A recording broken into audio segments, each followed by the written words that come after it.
back, everybody. We're moving into our final panel session of the day, and we're turning to a topic that's come up multiple times in our discussions, how technology, and in particular AI, is reshaping the industry in practice. So insurance can be seen as a conservative sector, legacy systems, long-established models. The reality is that insurers are among the most active adopters of data, AI, advanced analytics. They're using those tools to improve efficiency, to rethink how risk is understood. In this session, we'll ask how the AI transformation in insurance is taking place and what that means in practice. We'll look at real-world applications, from underwriting and claims to risk prevention and customer interaction, as well as the challenges that come with it. And we'll explore what's working, how insurers are partnering with technology, how they're responding to changing customer expectations, and how they're preparing for the risks of tomorrow. But that's enough from me. Let me introduce our panelists.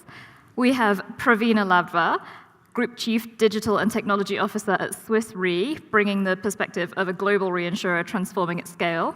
Manuel Richter, co-founder of Luxelare and Ayiko, working at the intersection of agriculture, insurance, and technology, particularly in emerging markets, and Violaine Raybaud, Deputy CEO of Descartes Insurance, a new generation carrier built around scientific and technological precision. So let's kick off by thinking about innovation. Violaine, I'm going to come to you first. So Descartes was founded in 2018, as you put me right, with the idea of sort of integrating scientific precision, technology into insurance. What were the biggest limitations that you saw in the traditional insurance model, and how did you decide to sort of go in a different direction? Yeah, that's a great question. So thanks for having me here first, and very happy to share my visions here. Insurance is really about protecting assets against risks. So I'm not learning anything new teaching anything new to anyone here. The thing is, both assets and risks are rapidly evolving. If you take data centers, for instance, they've been booming, obviously, first driven by the cloud boom and then by the AI boom. And they present a very complex and immediately severe business interruption risk structure. One that traditional approaches to insurance and traditional analytic tools that are based on historical data fail to completely address. So assets are new, and the risks they present are new as well. And on the risk front, obviously, you have natural risks that are evolving rapidly, and you also have cyber risks that are driven by AI as a threat here. That is also evolving rapidly. And the response you see from traditional insurance players is, and you've seen that it has been published recently, to slowly withdraw, increase deductibles, reduce limits, sometimes start forbidding entire trade sectors from their underwriting guidelines. And this is exactly what drove the creation of Descartes. We believe that our role as insurance companies is to maintain coverage and ability to cover those risks. And this is where data kicks in and new technology kicks in. So the approach we've been taking is to use new data sources, such as satellite imagery, for instance, or data that is made possible by AI through LLMs to structure new databases and better analyze the risk. And new analytic tools. Again, AI plays a big role here in how we can model things, how we can build more accurate projections to maintain an insurance offering for those evolving risks. So we were founded on that thesis that AI and technology is actually at the core of keeping those new risks insurable. Manuel, I'm going to come to you now. So you're operating at this intersection, agriculture, insurance, technology. You're mostly in Mexico and emerging markets. Do you see the innovation dynamics being different there than they are in Europe? I mean, are there risks that you're seeing that regulation could maybe unintentionally limit future innovation? Yes, I mean, first, thank you, Insurance Europe, for inviting me. I was quite surprised when I got this invitation in February. So I said, why do they invite me? And then I spoke with Stefan and said, no, because you're a bit of a different animal. And I really enjoyed this day here because I learned a lot from you, because we are a technology company, and of course we have a very few what we can do with technology. And I mean, learning and listening to you, other perspectives, how technology really has an impact on a larger scale so that you guys can deliver on your promise, I think it was very interesting for me. I would like to make some reference to what was mentioned during the day, because I'm originally from Germany. I'm from Munich, and I've been in Mexico now for 24 years. And we, let's say from Latin America, Mexico, we look to Europe, and we think that Europe is a success story. I mean, Europe has a very high reputation in Latin America, especially in the insurance sector, because the insurance, especially reinsurance companies, the European ones, they are known that when something happens, I mean, they follow up with their promise. I think so. The word trust, what was mentioned today so many times, I mean, I think it's very important, and trust, I mean, is built by regulation. The other thing, what also was mentioned regarding innovation, and now regarding where we have this regulation maybe kicking in, is speed and time and do something. I mean, I'm in charge. I mean, I think I'm the only person here really free, because we do what we can do. I mean, we don't have investors. We put our own money where we believe in, and if it doesn't work out, we lose it. And we believe in AI, what you can achieve is technology, but many times we have to cooperate with insurance companies. And today, speed was mentioned. Okay, we need in order to get innovation into the market. But sometimes it is like that there are companies like us having ideas, and it's not because of regulation we can't bring these ideas to the market. It's more like the understanding on the insurance side. So we, for example, we've been working for the last 5 years launching our own insurance product in Mexico, because we are not an insurance company, so I need an insurance company to do the fronting. I need to have my reinsurance capacity.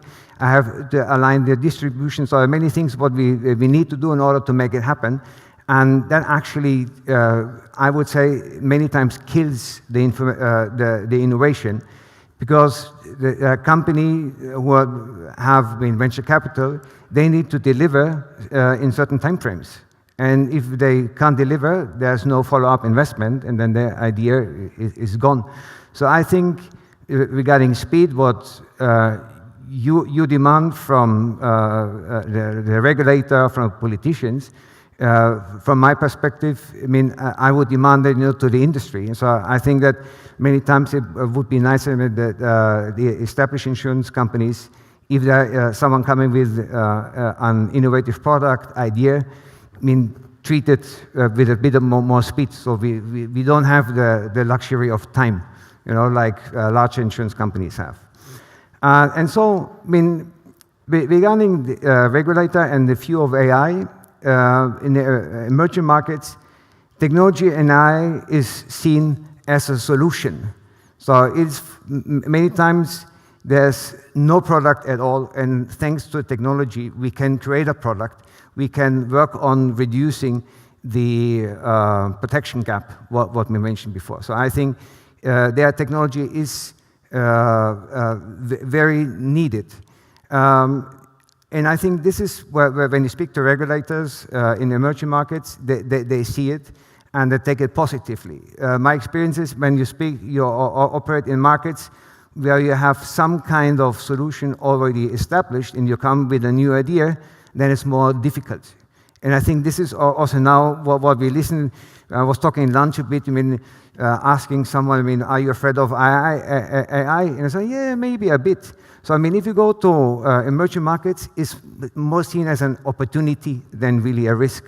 So, in a nutshell, I think this is, I mean, really, I mean, if you have, I don't see that today is really a problem with the regulator where we operate. It's really more, I mean, the surrounding in order to get innovation onto the ground and working. Yeah, it's a really interesting point that you raise, because I think particularly AI and the question of are you afraid of AI, even just for me anecdotally, has raised some of the most interesting conversations I've had in sort of the margins of the conference. It's clearly such a sensitive issue for so many people with such huge business implications. But from one developing markets to a very developed one, Switzerland. So Pravina, Swiss Re has been explicit about how it's redesigned its operational model around AI, underwriting, claims, risk selection, but it has this interesting contrast in that it's also 160 years old, it's got enormous scale. Is that scale a constraint, or is it an accelerator when you're trying to innovate this way? No, great question, and good afternoon, everyone. It's great to be here with you. Talking about a topic which I really believe is the topic of the day, but is also a topic of our time. And I'll come back to the question around the fear factor around AI. But going back to your first question, for us, and I think for any organization that has scale, scale is definitely an advantage. But it has to be harnessed in the right way to really accelerate that advantage. So let me unpack that a little bit. So what does scale give us? Scale gives us deep client relationships that have been there for a while. It gives us access to unstructured and structured data over those 160 years. It gives us access to unprecedented talent globally. We're over in 68 countries as we speak today. So you have all of that as a core asset. But what you really need to do is to say, how do you now harness that to give you that acceleration that you need? So a couple of the things that we've done, just to give you an example, is, first of all, going back to the AI question, is we gave the AI tool to every single colleague in the organization. I know many organizations have done it through a business case perspective, and we've said, no, let's take the fear away from this tooling, give it to everybody, democratize it, so people can learn, understand, and adapt it into the day-to-day process. Because our thought process is, unless you understand how it works today, it will be really hard to implement it within your core processes. So that's the first thing. Second thing is governance is at the heart of everything that we do. And being in a financial services and regulated industry, it is critical both in terms of the data we have, but also ensuring that we maintain that digital trust that we have gained with our clients and customers over the years. So having governance and being compliant with the EUA Act is integral to what we do. And then how we work is always key. Now, this is where scale can become a disadvantage, because sometimes people think scale equals bureaucracy equals slow. But if you do it in the right way and have smaller, cross-functional teams focused on real business challenges, using technology as a tool to solve those challenges, that's when it becomes an advantage.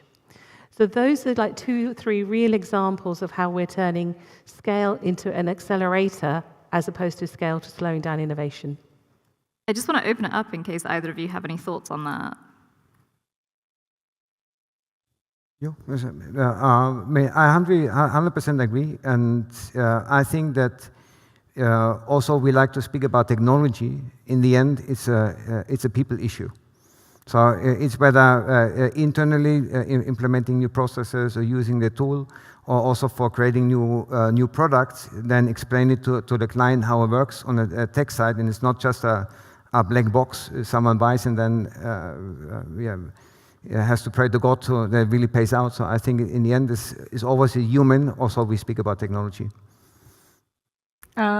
Yeah, maybe one comment. Obviously, when we talk about scale, we're not the same scale exactly yet. But one thing is very interesting is that transversality element that you mentioned. And we've also adopted that squad style work where for a given pain point or a given peril, we would bring around the table people of various expertise, from tech expertise to underwriting expertise to climate knowledge expertise, to really crack the topic using the best of today's technology. And I think this is key regardless of the size of the organization, and both very large or very small. Violaine, I'm going to stay with you now. So we've thought a little bit about risk. Let's talk about value as well, because you're thinking about how technology helps to keep complex, evolving risks insurable, how to get tangible value out of those AI applications. Talk to me about your thought process around that issue. Yeah. So using technology is to crack complex risks and to keep them insurable is something that insurers, and Descartes in particular, this is why we were created, have done since a number of years, using not Gen AI, because it did not really exist at the time, or it was not as big as today, but if you take hail risks, for instance, we had a major issue to understand hail risks because we only had access to ground hail reports that you only have where you have people. But we have now solar panels, car parks, a lot of assets that are at risk that are not where people are. So we needed to find a new way to measure hail risk where in desert areas.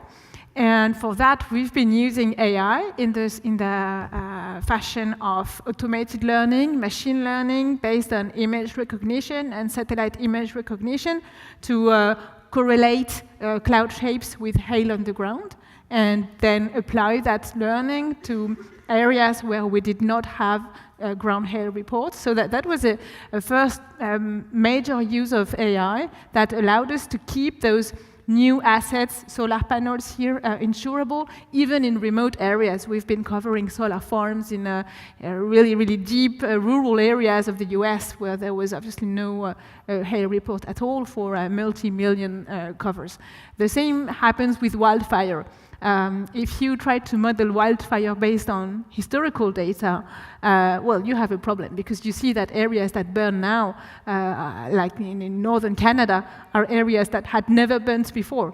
And also an area that has burnt. So the risk is not the same anymore. You need to find a new way to analyze that.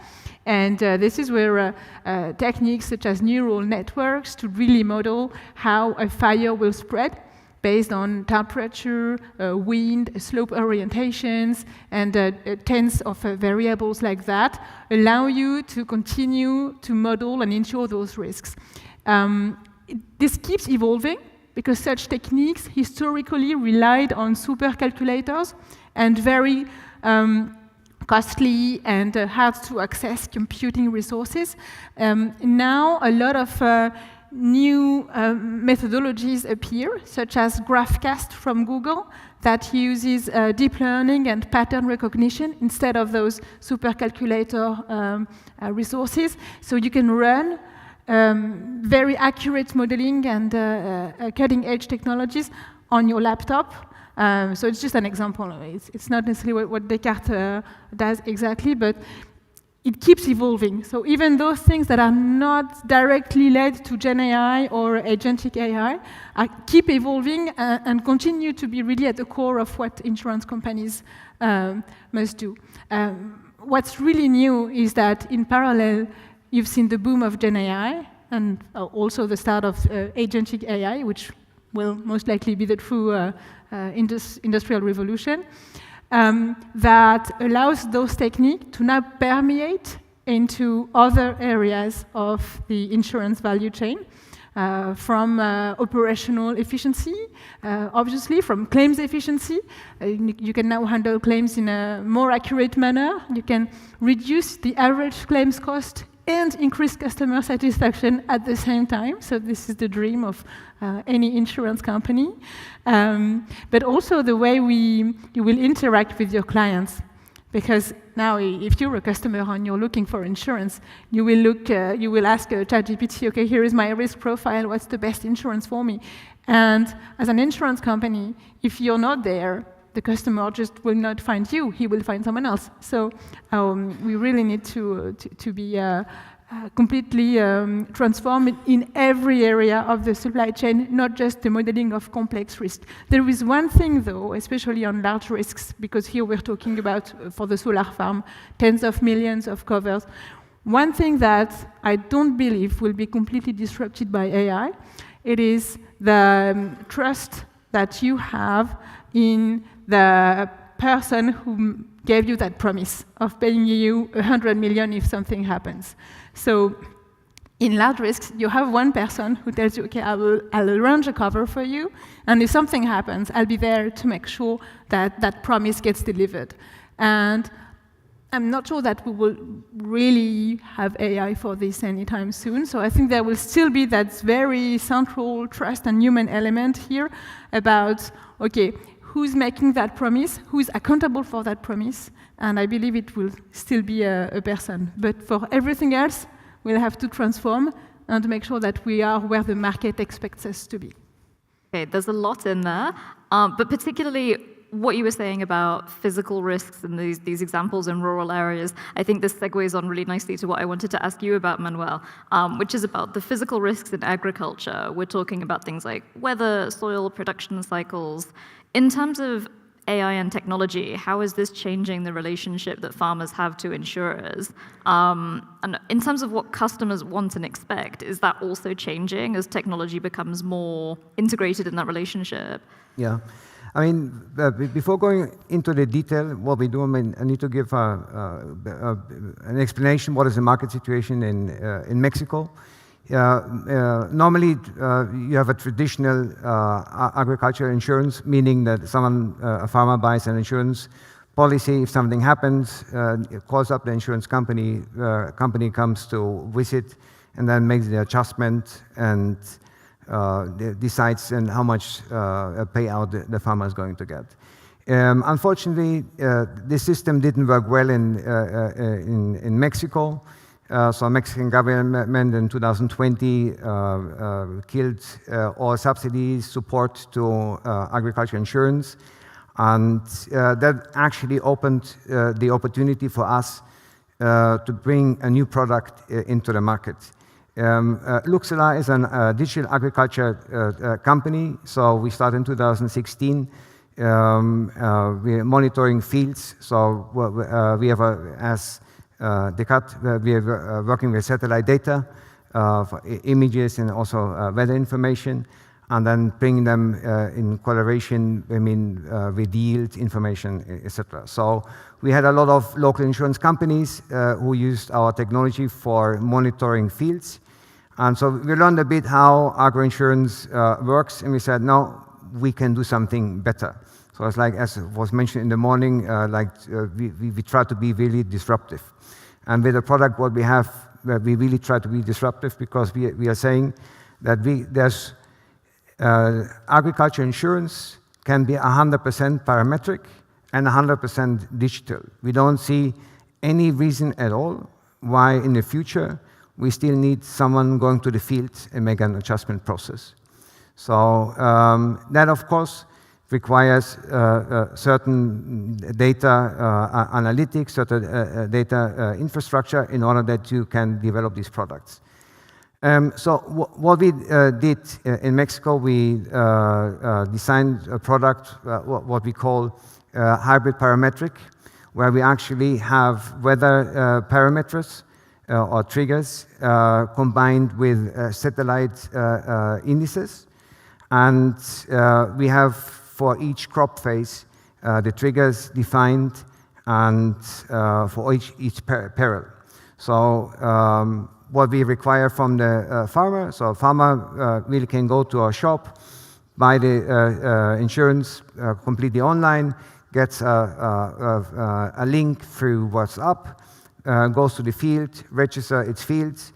Later on, he needs to register the seeding date, and then everything else runs automatically. So, our system does the follow-up, sees, how much rain is falling in the field, how much wind we have, etc., etc. And if there's a trigger activated, we inform the farmer. But even better, now we establish it with a WhatsApp channel so that we share the information 100%. We use to run the insurance product with the farmer, and we give the farmer technological support. So actually with us, the farmer doesn't only buy an insurance product, is an additional service. So through the length of the insurance cover, which is normally 4, 5, 6 months for a normal crop cycle. So it's not like that, I bought an insurance and then the farmer forgets about it if nothing happens. So it's really with us, there's every week, 2 or 3 technical messages. So what to do with the crop. So actually also here helping the farmer to reduce the operational risk. But if there's a weather event upcoming, we send out alerts. So really giving this additional service, and that is thanks to the underlying digital infrastructure. So actually, because we're speaking about AI, for this kind of product, we used AI in the development, and now for the operation, for the messages, we use Gen AI with machine learning. So it's the combination. So actually, because AI has this probabilistic element, so if you want to make sure that the outcome is always the same, so it's still better to work with an algorithm, so with a really fixed order for the machine. That is where we use for triggering the messages, but the message is then generated by Gen AI. So that's the combination of what we have. And our challenge, for example, for scaling the product is, of course, we have to adapt the product crop by crop, and even if it's the same crop for each region. And so this is where we use then AI really to make this adaptation. Thank you. Pravina, I want to ask you about value and adaptation. So Swiss Re, they've talked about how they're redesigning risks, operating models for the era of AI. Where do you see AI delivering the most value in concrete terms? And how do you adapt when we're dealing with a technology that itself is changing and evolving so quickly? Yeah, no, happy to cover that. Before I can answer where the value comes from, we basically have to do your homework first. And often people talk about AI and want to jump on the what can we do with AI, but there's homework. And when I describe to you what the homework, sometimes people go, data quality, data governance, that's so boring, but you have to do that first. So we're in the place where we've invested over the last 8 years in creating a single data foundation where every single data asset is owned. We know it's all the unstructured and structured data in one place. And has data quality indicators against that entire data set. It's about 8 petabytes worth of data. Somebody once converted it into how many Netflix hours it was, and it was such a big number, I can't remember what it was. So that's how much data that there is. Now, once you have that foundation, you then have the opportunity to drive that value. And the value comes from not the technology per se, but the value comes from totally reimagining your processes end to end. Some of the processes that we run in our industry go back 30, 40 years. And some of the processes, we even have colleagues who've done the same process in the same way for 30 years. So what we now have for the first time ever is an opportunity, and this is what we've actually have done, is we've taken an underwriting process, a claims process, and lots of our different kinds of processes, and got the experts in one room and said, what are all your pain points? What are the things that you've always wanted to do and have not been able to do? And then what is a fascinating thing for me in this is, in a room of 20, there are only 2 technologists in that room. The rest of the people are the people who do that job on a day-to-day basis, who are at the coalface of either doing the claims or the underwriting. And what comes out is pure magic. From that, we're able to then apply the technology to solve the business problem. So we don't see AI as a new widget and you run around looking for a problem. You actually identify the problem first or the opportunity first and apply the technology to it. Now, in terms of some real examples, let me take one. So engineering and construction business, we're a commercial insurance underwriting for that line of business. It's quite complex, it's quite data intensive, it's quite competitive. People would love to have an offer out on the same day. On average, it takes the industry anything up to 40 days to get an offer out in the market. What we have done is applied agentic AI to this process with humans still in the loop, because as you say, the technology is still very nascent, and we're augmenting our capability. We are not replacing our capability. And what we've been able to do is a couple of things. So a process that took the data going across 15 systems, we've got it over 4. Something that took 45 days, we can probably get it done in less than 5. So what that does is now provide a commercial advantage, but more importantly, provides our clients with the service that they are looking for in a timescale that they need it in. So that's one real example of value, and that's fully rolled out in our Canada market as we speak. Another example is we're the leading provider of the underwriting guide for life and health reinsurance. Now you can imagine one of our clients probably has to go through a tome of paper which is that thick, or an online PDF where it's really hard to find what is that particular health and life condition that you need to underwrite. We've now created this into an automated tool, which AI then sits on the top of, and we've given this to our clients, which means tasks of underwriting life and health that often took days, they can do within minutes. Again, I emphasize this is about augmenting what they do and helping them do things faster versus replacing that core skill set. So those are two drivers of value, but we also do need to recognize this technology is still nascent. We wake up every morning and there's still something new that it can do that it couldn't probably do a few months ago. So learning and stopping very quick is really important. So as well as giving all our colleagues across the organization the tools for their day-to-day job, that's one start, as well as thinking fundamentally how we reimagine our processes, which is almost the most advanced version. What we do in the middle is we encourage everybody in the organization to do point-to-point models that will help them. We then take them, put them in a central place so that colleagues across the organization can use them. And this is when people find out, actually, this really works. Oh, actually, no, this doesn't. So just a really simple example. In the business world, we tend to live on PowerPoint. Probably about 6 months ago, AI was rubbish at doing PowerPoint. One of my team the other day said, look what I've done. I said, how did you do that? That's so quick. And he said, well, that's how much is advanced. So I think it's the combination of trial, error, fail fast, but this is a core business, an opportunity to really solve some of our business challenges. And going back to something we said earlier, if I was to look in terms of percentages, I would say 20 to 30% of this is about the tech, 30, 40% is about the process, everything is about the people. Because it's around education, awareness, taking away the fear, teaching people to do things in a different way, who've done some things in the same way in our industry for a very, very long time. And unless we proactively address that part, even if you invest in the technology, you will not reap the benefits. So our focus is actually more on organization and how we embrace this, as well as the tech. And my tech teams laugh at me. They go, Pravina, I say to them, the tech bit is the easiest bit. It's getting people to use it, getting it to scale, that's the tough part.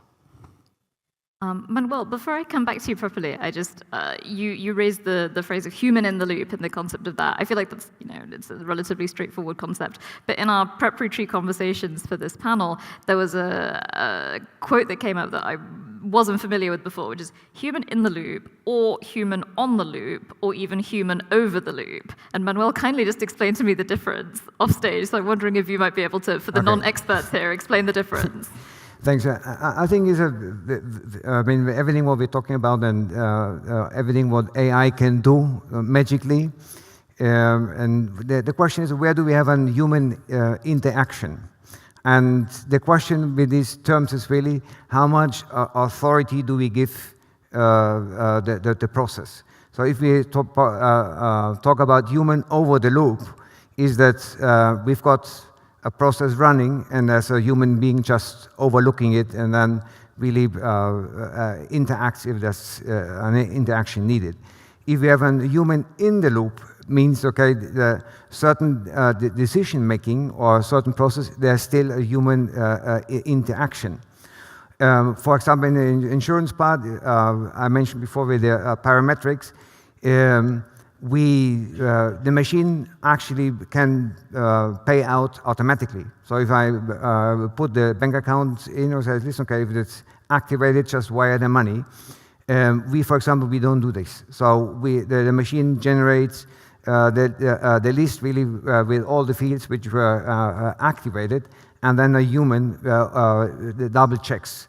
So we really to make sure that we don't have a fallout, but also or a wrong payment, but also then if we see that a field got triggered but not enough, so that we also can correct that. So that's really an important part.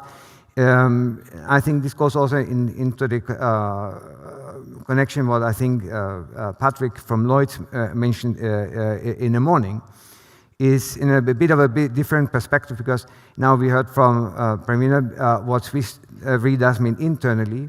And so all what we know today of AI is really nice office tools, okay? So and I think what impresses us are these low-hanging fruits. But the big question is really, okay, what is going to happen to all of us if AI once is entering into processes, in industrial processes? Because then, I mean, it's where ethics comes in, the risk coverage. So, I mean, if you have a truck running in Australia autonomously, loses their connection, causes an accident, I mean, who's really responsible for it? No, I mean, I mentioned also off the stage, you know, we have an algorithm for identifying whether a field has sugarcane or not. And we can do it with 92% certainty. So the tech team is very happy having the 92%. But in our industry, 92% is not enough. Because if I have a farmer, and the farmer wants to know whether that field has sugarcane or not, and it has lemon, and the system says, it's sugarcane, I completely lose trust. So it doesn't matter that I can say, you know, I have 92%. So and I think this is something what we need to understand regarding AI and how AI is going to impact us. I think that in the most, as we use Gen AI at the moment, we can absorb these errors. Now, I mean, I use, for example, Gemini, and there's always, please remember, Gemini makes mistakes. But if you put it into an industrial process, we need 99.99% security that the process runs. And I think we are still far away with AI from that, and I think there's a lot to do. And I also, coming back to this question I asked, I mean, whether someone is afraid of AI.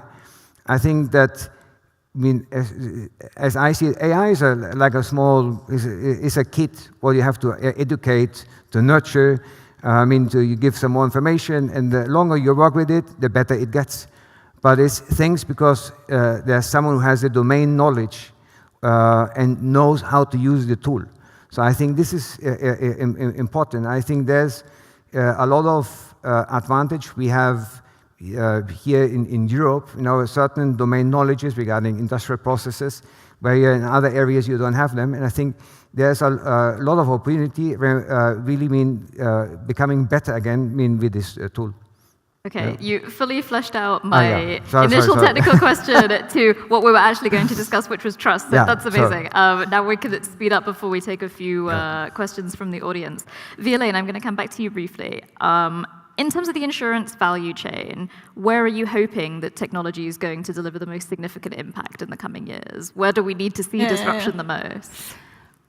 I think we're still in the very early days of the disruption that we are bound to see. So I'm tempted to say everywhere, and then we're done with the question, but maybe to elaborate a bit more. I think that we've talked about first AI applications like image recognitions and machine learning and the like. We've talked about Gen AI. The next frontier to me is really around agentic AI, and what agentic AI is, how it's going to completely change the way we operate, the way where we can have value, create value, where customers will expect value from us, will be completely different from a risk transfer value that they see today. They will expect us to be there earlier in the chain to help them analyze the risks, predict the risks, direct them to the right covers. And it starts actually with, when you talk about GEO, people say, okay, this is my risk, this is my profile, what's the best solution for me? And starting from there, you can feel that where they will expect us to be, where they will expect value from us, is on identifying the right cover and giving them the right prevention. It also forces us to rethink our processes fully, and I totally concur with what Pravina just said. It's not about patching our processes here and there. It's really about rethinking our processes for them to be operated through AI in a more efficient manner to the benefit of the customers, but also to the benefit of our own expense ratio. So it's a win-win situation. But it's not about patching it here and there to address a few pain points. It's really about redesigning it entirely, which is not easy to do. And it always makes me think, I mean, we have a business to run. We're in a difficult market, very competitive, as you said, in a soft market for some risks because there's overcapacity. So we're working hard to make sure we make enough business to continue growing and delivering value. And someone comes, you know, it's that cartoon where people push a cart with square wheels, and someone comes and shows us a round wheel. And in the cartoon, the guys who push the square wheel cart, they say, oh, we have no time. And when you look at that cartoon, you think, they are so stupid, they should take the round wheel, obviously. But when you look at us, and we have a business to run, and people tell us, okay, hold on, take a step back and change all your wheels with round wheels, we are tempted to say, wait, I have customers to serve, I have claims to pay. If I step back, my customer will get angry, I might lose even more customers. I might have brokers who get angry at me. So let me push my cart, please. Maybe I will replace one wheel because I have time, and that's all. And obviously, this is not what we should do. So let us not be those guys who push the cart with square wheels, but also let's not underestimate the effort and commitment, collective commitment it takes to transform. Last word very briefly before we take a couple of audience questions. What do you think is the most important condition that insurers need to see to be able to accelerate innovation, better leverage new technologies? I think it's something I referred to earlier. It's not about the tech, it's about the people. It's absolutely about the organizational change, adoption, realization about how this can deliver outcome and value. And I think the way I would personify it, I dream about the day we wake up and we don't talk about AI. Because it's like, you know, who wakes up today and talks about Excel? Who wakes up today and talks about, I shop something online? The day we get to we wake up and we go, oh yes, this AI thing has been going on for a gazillion years. It just becomes a fabric of who we are. I think that's the exciting part of it. Okay, so our most popular audience question is, do you think that FEDA makes any sense? So this is the Financial Access Data Act. It's allowing sort of mandatory data sharing with tech. Does that make any sense, considering the possibility for consumers to directly and easily share their financial data with AI to find the products that they need? So do we need to legislate for this information sharing when consumers might be doing it themselves anyway? Anyone want to take that one? I mean, I wouldn't do it. So, I mean, this is like, I think nowadays, I mean, everybody who works with data, I mean, knows, I mean, how data flows around. And so I think we all need to become a lot more data conscious and more careful. I mean, you only should put data of yourself where it's absolutely necessary, no? I mean, if not, it gets into the system, and once it is in the system, there it stays, no? So, no. Any other quick thoughts on that before we move on? No, I mean, I think there needs to be some guardrails, because it's like once the horse is bolted, it's too late. So we need to do this in control and knowing what the potential impact could be. Yeah. AI will make some risks more predictable, and some entirely new ones will emerge. Net, does AI make the world more or less insurable? I mean, I think the way I would equate it to is cyber. Yeah. You know, so we provide this cyber risk. Now, this almost, the advent of AI, and you've all heard about Mythos and the various projects that are going on around that. Yes, this does introduce new risk, but it also puts a challenge on organizations to do the security things really, really well. So I think, yes, it does open new risks, And there are probably risks that are going to emerge that we don't even know about. And that's why we have to keep innovating. I think cyber is an emerging risk. When you talk about cyber risk, AI is an emerging risk within cyber, and it's our role as insurance companies to find new solutions using AI. But I mean, as you said, I dream of a world where we won't say we use AI for this, we use AI for that. We use AI everywhere. So we will also use AI to outsmart those cyber attacks, be able and not only to insure them, but to predict them. One quick last one. How can the industry encourage people to use critical thinking skills and question AI results while also being a promoter and user of AI in their own services? I think by default, I mean, speaking specifically for Swiss Re, being a risk management company, critical thinking is at the heart of what we do. And actually, it's often harder to convince people who work in the roles like underwriting and actuarial, which are steeped in history, steeped in analytical skill sets, to trust something new. So I think this actually, if any industry where this is going to work, I think it's going to be in the insurance industry, because that critical thinking already exists today. Final words, either of you? I think that we have to be careful not to outsource critical thinking to the machine. This is number one. And also not to outsource the decision making. So I think that people need to learn how to make good decisions. So, and that AI, in whatever form it is, I mean, it's a tool that helps you to accomplish something, to make something better.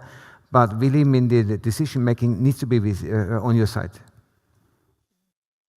Yeah, I think it's around people and education and how the next generation will use AI, and I'm really convinced that they will be very well placed to use AI properly. So I have full trust.